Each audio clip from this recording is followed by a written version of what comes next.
This is an introduction to Graphian's timeline and time series exploration and visualization software, TimeBinder. There are 6 principal components in TimeBinder, which are the render area, the data view, the render tray, the data tray, the tool tray, and the view controls. In this video, I will provide a brief orientation of each component. The render area is where the visual representation of your data happens. This is where the contents of the data tray and the render tray come together to create visualizations. The render area is highly dynamic. I can move it, I can zoom in and out with the scroll wheel or with the view controls. I can also manipulate the different layers of data individually or together.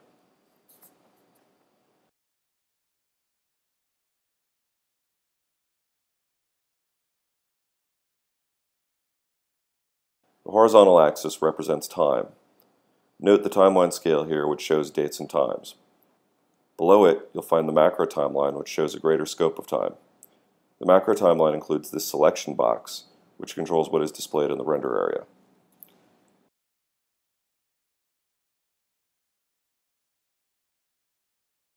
The data view provides a tabular, spreadsheet-style view of the information shown in the render area. The data view lets you edit the information so that you can change or add values as necessary through direct entry.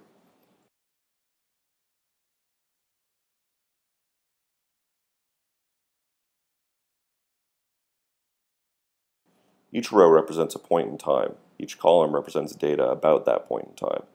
If you have selected a folder in the data tray, as we have here, the data displayed in the data view will be an aggregation of the contents of that folder. This is a powerful feature of TimeBinder because it allows you to combine data from totally different sources easily. The data tray is where we see the various sources of data that we can use to render timelines. In the data tray, there are several kinds of data objects: data sets, import sets, result sets, and data set groups or folders. Plain data sets are used for direct entry in the data view.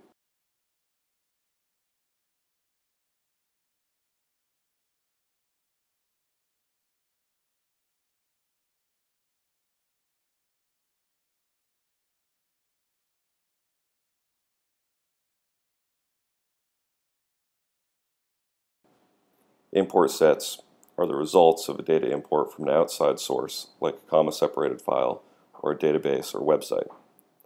Result sets contain data generated by a processing module.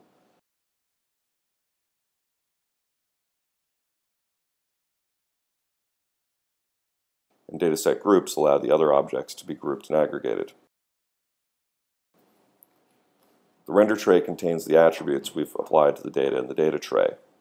The displayed contents of the render tray will change to reflect the data object you have selected in the data tray. These attributes define how data will be rendered in the render area. This is the place that we define the timelines that we will be building with TimeBinder. Things like Y-scales, colors, text renderers, and various plotting mechanisms are defined and configured here. The render tray contains 3 kinds of render object: attributes, timelines, and timeline groups or render tabs, which correspond to these tab layers in the render area. The tool tray has several tools in it which allow us to manipulate data in the render area. Select Move allows us to select and move data points. Grab allows us to move the render view around.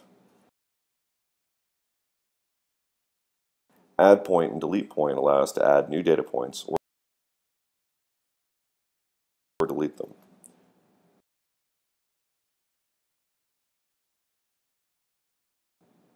And Zoom allows us to zoom in or out of the data as necessary. Shift-clicking the icon for the Zoom tool will bring all the data in a timeline into view. The view controls allow us to pan,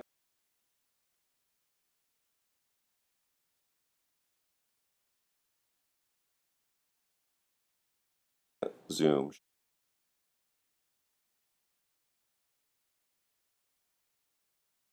shift interval,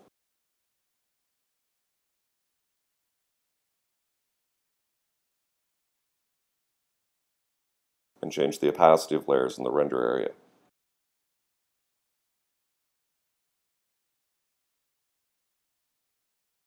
This can be done with individual layers or with all the layers at once using the synchronize and lock buttons.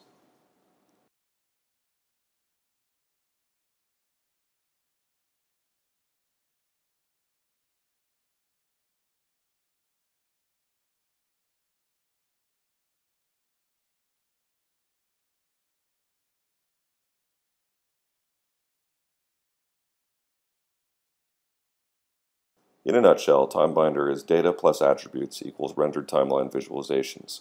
You can aggregate data from different sources and explore that data dynamically in real time. For more information, visit our website at www.graphiant.com.